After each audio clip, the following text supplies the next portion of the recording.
అందరికీ నమస్కారం. నేను మీ చిలకమర్తి ప్రభాకర్ చక్రవర్తి శర్మ. ధనుర్మాసానికి సంబంధించినటువంటి ప్రత్యేక కార్యక్రమానికి స్వాగతం.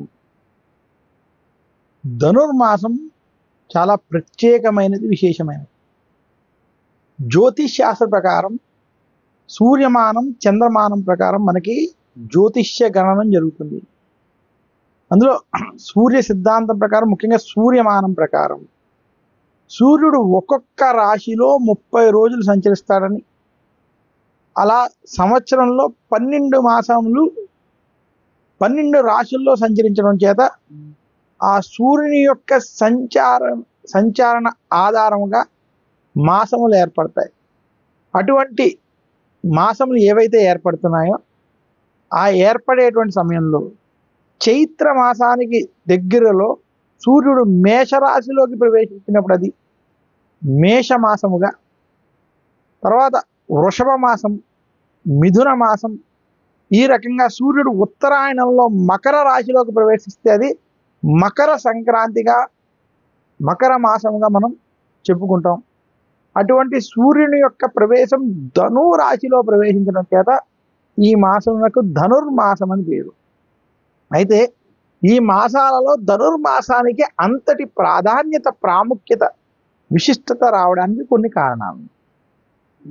ధనుర్మాసం ఏదైతే ఉన్నదో ఆ ధనుర్మాసానికి జ్యోతిష్ శాస్త్ర ప్రకారం ధను రాశికి అధిపతి బృహస్పతి, గురుడు. బృహస్పతి జ్ఞానానికి, దైవానుగ్రహానికి, శక్తికి ప్రతీక. అటువంటి ధను రాశిలో నవగ్రహాలకి అధిపతి అయినటువంటి సూర్యుడు ప్రవేశించడం చాలా విశేషమని జ్యోతిష్ శాస్త్రం తెలియజేస్తోంది. అటువంటి రవి గ్రహము ధను రాశిలోకి ప్రవేశించినటువంటి మాసం దేవతల్ని ఆరాధించడానికి చాలా విశేషమైనదని జ్యోతిష్ శాస్త్రం చెప్తుంది. అటువంటి ధనుర్మాసంలో ఏ వ్యక్తి అయితే బ్రహ్మ ముహూర్తములోనే నిద్రలేచి దేవతలను ఆరాధించడం, ముఖ్యంగా శ్రీ మహావిష్ణువుని ఆరాధిస్తారో అటువంటి వారికి సకల కోరికలు నెరవేరుతాయని శాస్త్రం. శ్రీకృష్ణుడు భగవద్గీతలో స్వయంగా చెప్పడం మాసానాం మార్గశీర్షోహం అని శాస్త్రం. అటువంటి మార్గశిర మాసం శ్రీ మహావిష్ణువుకి, శ్రీకృష్ణుడికి ప్రీతికరమైన మాసం కూడా ఈ ధనుర్మాసంలో ఏర్పడడం మనం విశేషంగా భావించాలి. ఇలా ధనుర్మాసానికి జ్యోతిష్ శాస్త్ర ప్రకారంగా, పురాణాల ప్రకారంగా చాలా ప్రత్యేకతలు ఉన్నాయి. ఇక ధనుర్మాసానికి సంబంధించినటువంటి అనేక విషయాలలో మనకి సంవత్సరాన్ని 2 ఆయనాలుగా చెప్పడం జరిగింది. ఉత్తరాయణం, దక్షిణాయనం. సూర్యుడు మకర రాశిలో ప్రవేశించినటువంటి మకర సంక్రమణం జరిగినప్పటి నుంచి కాలం ఏదైతే ఉన్నదో అది ఉత్తరాయణంగా, సూర్యుడు కర్కాటక రాశిలో ఉండి కర్కాటకం నుంచి ధను రాశిలో ఉన్నటువంటిది దక్షిణాయనంగా చెప్పడం జరిగింది. అయితే మకర సంక్రాంతికి పూర్వం ఉన్నటువంటి ధను రాశిలో సూర్యుడు ఉన్నటువంటి కాలం చాలా ప్రత్యేకమైనది. ఎందుకు అంటే ఈ సమయంలో ఈ కాలము దేవతలకి బ్రహ్మ ముహూర్తంగా చెప్తారు. అంటే ఉత్తరాయణాన్ని దేవతలకి పగటి సమయం అని, దక్షిణాయనం దేవతలకి రాత్రి సమయం అని చెప్తారు. అటువంటి రాత్రి సమయం ఉన్నటువంటి దేవతలకి ధనుర్మాసం ఏదైతే ఉన్నదో ఉత్తరాయణం ప్రారంభానికి దక్షిణాయనానికి సంధి కాలం అవడం చేత ఇది దేవతలకి బ్రహ్మ ముహూర్త సమయం అని శాస్త్రాలు తెలియజేశాయి. అటువంటి బ్రహ్మ ముహూర్త సమయం ఏర్పడినటువంటి ఈ ధనుర్మాసం చాలా ప్రత్యేకమైనది, విశేషమైనది. అందులో ధనుర్మాసంలోనే ముక్కోటి ఏకాదశి ప్రారంభమై వైకుంఠ ద్వారాలు తెరుచుకుంటాయని కూడా పెద్దలు తెలియజేస్తూ ఉంటారు. అదే ధనుర్మాసంలో ఈ ముక్కోటి ఏకాదశికి తెరుచుకునేటువంటి ద్వారాలు ముందుగానే కొంచెం తెరిచి ఉండడం చేత ప్రాతకాలం సూర్యోదయానికి పూర్వం బ్రహ్మ ముహూర్తంలో శ్రీ మహావిష్ణువు, లక్ష్మీదేవి సంచరిస్తూ ఉంటారని కూడా కొన్ని కథల ప్రకారంగా పెద్దల ద్వారా తెలియబడింది. అందుకనే ధనుర్మాసం చాలా విశేషమైనది, ప్రత్యేకమైనది. ఈ మాసంలో దేవతలని, శ్రీ మహావిష్ణువుని పూజించినటువంటి వారికి సకల అభీష్టాలు నెరవేరుతాయని శాస్త్రం. అటువంటి ధనుర్మాసంలో ఎటువంటి విషయాలు మనం ఆచరించాలి? ధనుర్మాసంలో ముఖ్యంగా ఆచరించవలసినటువంటి విషయాలు ధనుర్మాసంలో శ్రీ మహావిష్ణువుని పూజించమని శాస్త్రం.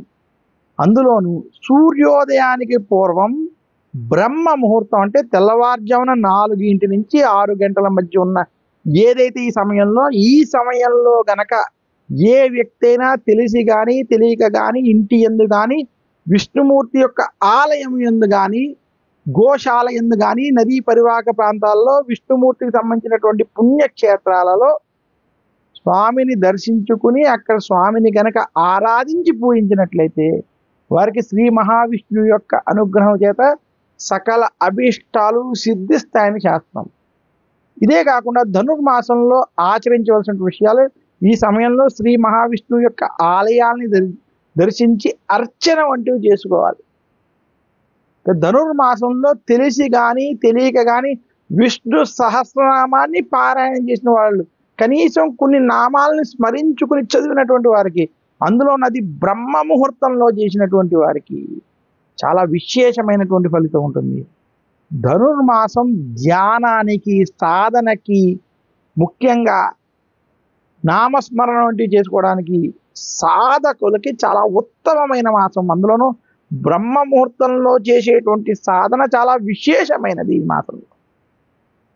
ఇదే కాకుండా ధనుర్మాసానికి ఉన్నటువంటి మరొక ప్రత్యేకత గోదా కళ్యాణం. గోదాదేవి అందించినటువంటి పార్శ్వులు ఏవైతే ఉన్నాయో అవి చదువుకోవడం, తిరుప్పావై పారాయణం చేయడం. మనకి గోదాదేవి తిరుప్పావైని గానము చేసి మనకి అనేక వేదాలు, వేద మంత్రాలు, కొన్ని స్తోత్రాలు ఇవన్నీ కూడా మంత్రపరంగా ఉంటాయి, కానీ పారాయణం చేసేటువంటివి చాలా అరుదుగా కొన్ని మాత్రమే ఉంటాయి. అలా పారాయణం గానము చేసేటువంటి ఏదైతే ఉన్నదో ఆ గానంలో చేసేటువంటివి ఏవైనా ఉంటే అందులో తిరుప్పావై ఒకటి. గోదాదేవి శ్రీకృష్ణుడే తన భర్తని రంగనాథ స్వామి ఆలయం దగ్గర ఉండేటువంటి తమిళనాడు ప్రాంతంలో ఉండేటువంటి గోదాదేవి తిరుప్పావైని ఈ ధనుర్మాసంలో 30 రోజులు పారాయణం చేసి గానము చేసి కృష్ణున్నే తన భర్తగా పొందినట్టుగా, ఆమె వైకుంఠ లోకానికి వెళ్ళినట్టుగా మనకి గోదా కళ్యాణం ద్వారా, తిరుప్పావై ద్వారా మనకి తెలియజేశారు. అందుకనే ధనుర్మాసం మన దక్షిణ భారతదేశంలో ముఖ్యంగా ఎంత ప్రత్యేకతని సంపాదించుకుంది. వైష్ణవ సాంప్రదాయంలో ఉన్న అనేక మంది ధనుర్మాసం కోసం వేచి ఉంటారు. మనకి కార్తీక మాసం శివారాధనలకి ఎంత ప్రాధాన్యత ఉన్నదో ధనుర్మాసంలో శ్రీ మహావిష్ణువు యొక్క ఆరాధనలకి అంతటి విశేషం ఉన్నది అనేటువంటి విషయాన్ని మనం గమనించాలి. ఇటువంటి సూర్యుడు ధనురాశిలో ఉన్నటువంటి ధనుర్మాసం ఏదైతే ఉన్నదో ఆ ధనుర్మాసంలో శ్రీ మహావిష్ణువుని స్మరించుకోవడం, పూజించుకోవడం, అర్చించుకోవడం, ఆయన్ని ధ్యానించడం చాలా విశేషమైనటువంటి పుణ్యఫలాన్ని అందిస్తుంది. అందుకనే ధనుర్మాసం చాలా గొప్పదైన మాసం, విశేషమైనటువంటి మాసం. ఈ మాసంలో ప్రతి ఒక్కరూ బ్రహ్మ ముహూర్తంలోనే నిద్ర లేచి స్నానం ఆచరించి శ్రీ మహావిష్ణువుని భక్తి శ్రద్ధలతో, తులసి మాలతో, మల్లెపూలతో పూజించినటువంటి వారికి, అలాగే విష్ణు సహస్రనామాలు వంటివి పారాయణం చేసుకున్నటువంటి వారికి, శ్రీ మహావిష్ణువుని స్మరించుకుంటూ ధ్యానం వంటి ఉపదేశం వంటి తీసుకుని ధ్యానం పొందినటువంటి వారికి శ్రీ మహావిష్ణువు యొక్క అనుగ్రహము చేత విష్ణు లోక ప్రాప్తి కలుగుతుంది. అంతటి విశేషంతో కూడుకున్నటువంటి మాసం ఈ ధనుర్మాసం అని మరొక్కసారి తెలియజేస్తున్నాను. అందువల్ల ధనుర్మాసం చాలా ప్రత్యేకమైనది, విశేషమైనది. ధనుర్మాసములో ఆచరించవలసిన అతి ముఖ్యమైన విషయాలు.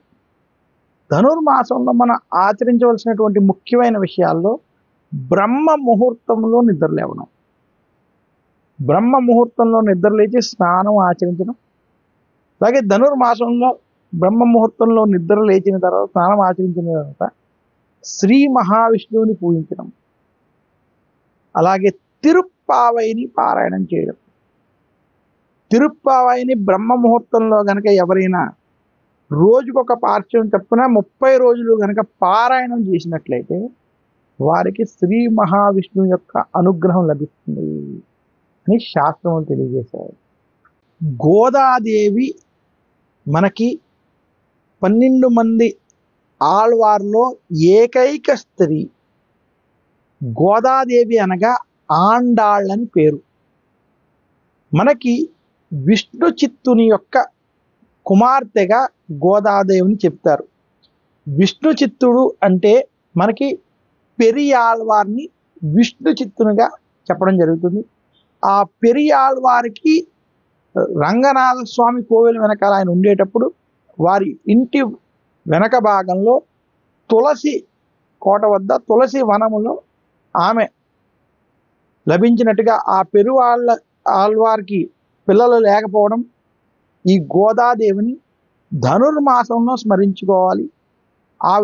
ఆవిడ చెప్పినటువంటి తిరుప్పావై ఏదైతే ఆవిడ పారాయణం చేసిందో, గానం చేసిందో ఆ తిరుప్పావైని చదవాలి. ముఖ్యంగా గోదాదేవి యొక్క కళ్యాణం వంటివి ఆచరించడం, గోదాదేవి కళ్యాణం వంటివి ఏదైతే జరుగుతున్నటువంటి ప్రాంతాలకు వెళ్ళి దర్శించడం చేత విశేషమైనటువంటి పుణ్యం లభిస్తుంది. శ్రీ మహావిష్ణువు యొక్క అనుగ్రహం పొందడానికి ముఖ్యంగా గోదాదేవి కళ్యాణం నిర్వర్తించడం లేదా గోదాదేవి కళ్యాణాన్ని దర్శించడం, అలాగే ఈ ఆళ్వార్లు ఏవైతే ఉన్నారో వారిని స్మరించుకోవడం, ఆండాళ్ళ అమ్మవారిని గోదాదేవిని స్మరించుకోవడం చేత విశేషమైనటువంటి పుణ్యం కలుగుతుంది. ఆ విష్ణు చిత్తు అనేటువంటి వారి యొక్క కుమార్తెగా ఆమెనే గోదాదేవిగా, ఆండాళ్ళ అమ్మవారుగా మనకి వైష్ణవ సాంప్రదాయ ప్రకారం ఈ విషయాలని పెద్దలు తెలియజేశారని తెలియజేస్తున్నాను. అసలు ధనుర్మాసంలో మనం తిరుప్పావై చదవాలి.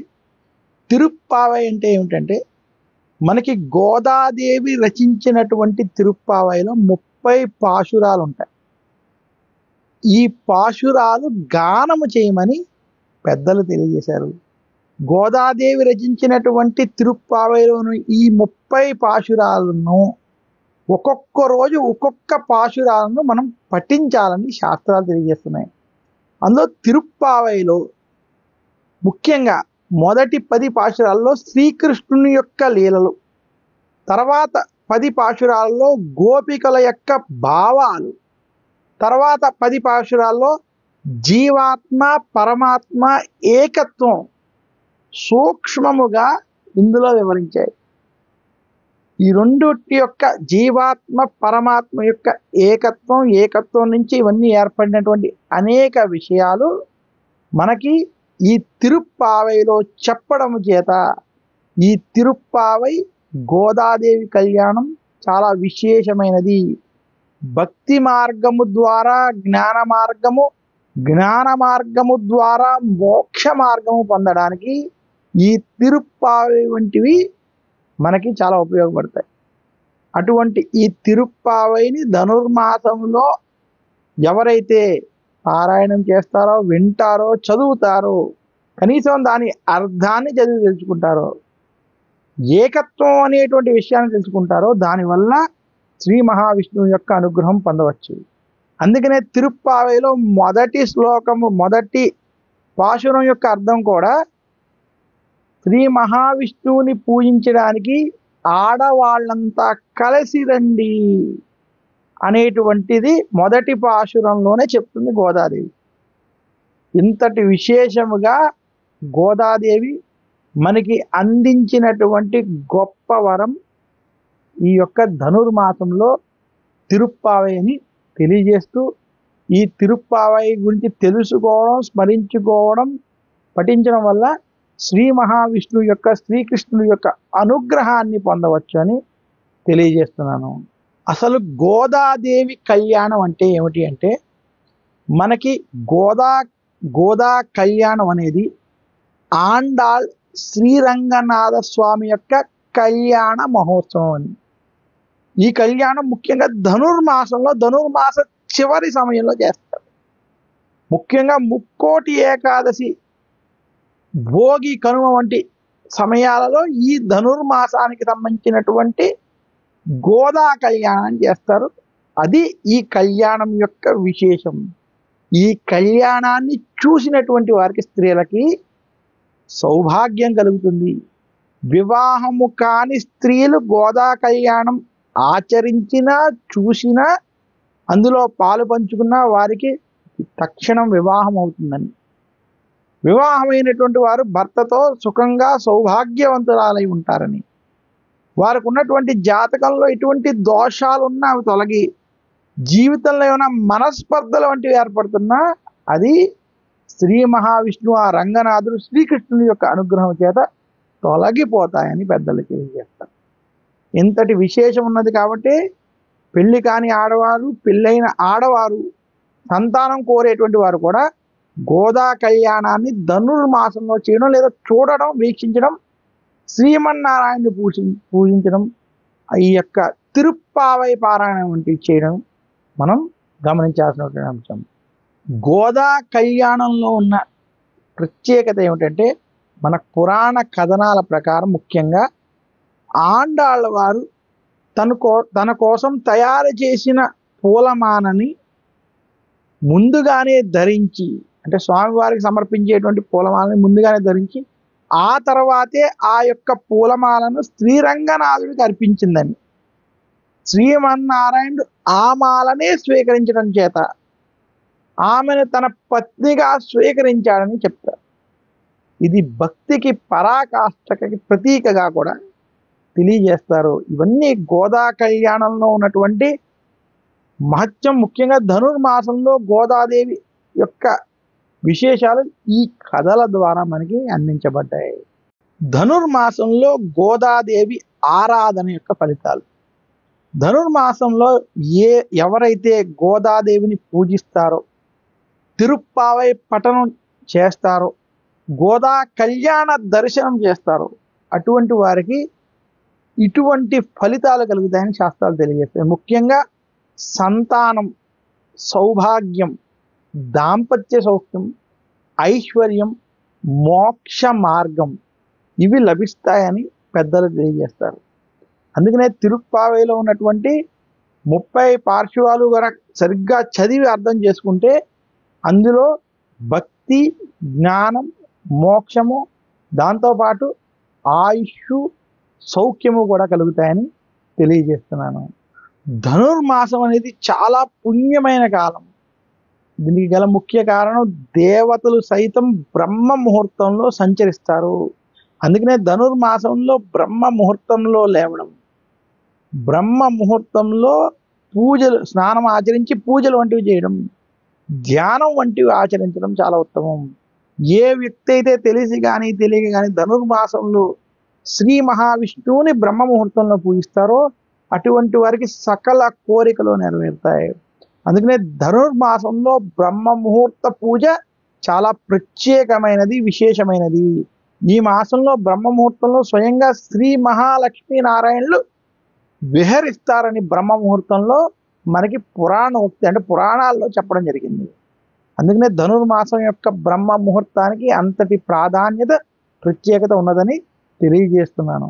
ధనుర్మాసంలో మనం పూజించవలసినటువంటి ముఖ్య ఆలయాలు లేదా దేవతలను చూసుకున్నట్లయితే శ్రీ మహావిష్ణువుకి సంబంధించినటువంటి ఏ ఆలయంలోనైనా మనం పూజించుకోవచ్చు. అది శ్రీరాముడు, శ్రీకృష్ణుడు, వెంకటేశ్వర స్వామి.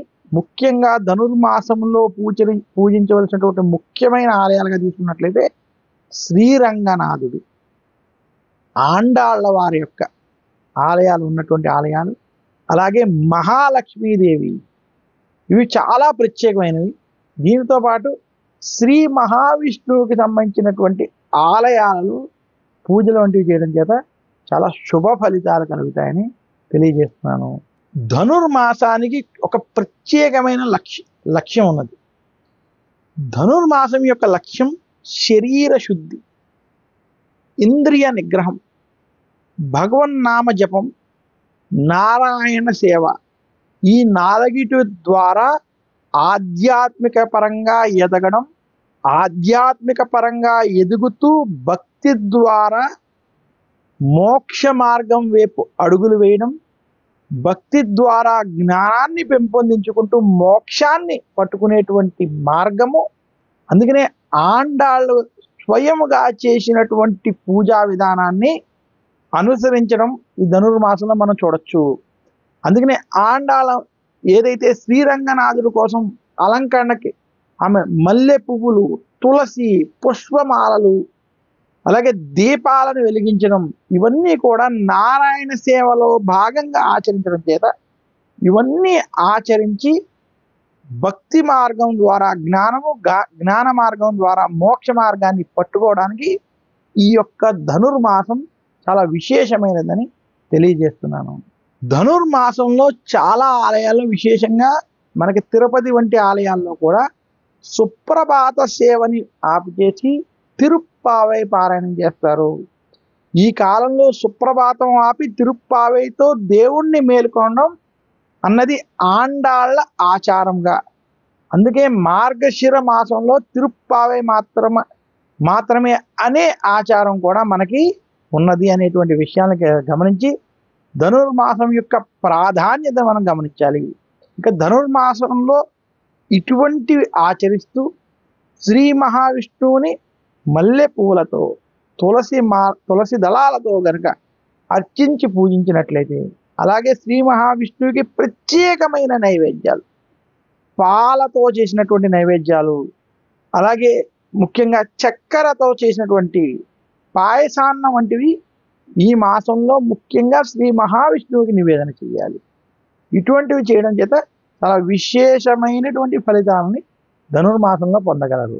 మరొక్కసారి ప్రేక్షకులందరికీ ధనుర్మాసం యొక్క శుభాకాంక్షలు తెలియజేస్తూ, ధనుర్మాసం యొక్క వైభవం ఏంటి, తిరుప్పావై యొక్క గొప్పతనం ఏమిటి, గోదా కళ్యాణం విశేషం ఏమిటి, శ్రీ మహావిష్ణువుని ఏ రకంగా పూజించాలి, ఆచరించాలి, ధనుర్మాసంలో బ్రహ్మ ముహూర్తం యొక్క ప్రాధాన్యత ఏంటి అనేటువంటి అంశాలన్నీ ఈ కార్యక్రమం ద్వారా తెలియజేసేటువంటి అవకాశం ఇచ్చినటువంటి ఆ శ్రీమన్నారాయణుడికి నా యొక్క హృదయపూర్వక నమస్కారాలు తెలియజేస్తూ, ఈ యొక్క కార్యక్రమ ఫలితం అంతా కూడా శ్రీమన్నారాయణునికి సర్వం శ్రీకృష్ణార్పణమస్తు, శ్రీరంగనాథ అర్పణమస్తు అని తలుచుకుంటూ, అందరికీ ఈ యొక్క కార్యక్రమంలో ఉన్నటువంటి విషయాలను ధనుర్మాసంలో వినడం చేత మీకు శుభ ఫలితాలు కలిగి శ్రీ మహావిష్ణువు యొక్క అనుగ్రహం కలగాలని మనస్ఫూర్తిగా కోరుకుంటూ, సర్వే జనా సుఖినో భవంతు అని కోరుకుంటూ సెలవు తీసుకుంటూ, అందరికీ నా యొక్క మంగళాశాసనములు. ఓం నమో నారాయణాయ నమః, శ్రీమన్నారాయణాయ నమః, ఓం నమో వెంకటేశాయ నమః. నమస్కారం. మీ చిలకమర్తి ప్రభాకర్ చక్రవర్తి శర్మ. సాక్షి టీవీ ప్రసారాలను నిలిపివేయటం చట్టరీత్యా నేరం. సాక్షి టీవీ ప్రసారాల కోసం మీ స్థానిక కేబుల్ ఆపరేటర్ను వెంటనే సంప్రదించండి. DTH లో, ఇంటర్నెట్లో కూడా సాక్షి టీవీ ప్రసారాలను వీక్షించవచ్చు.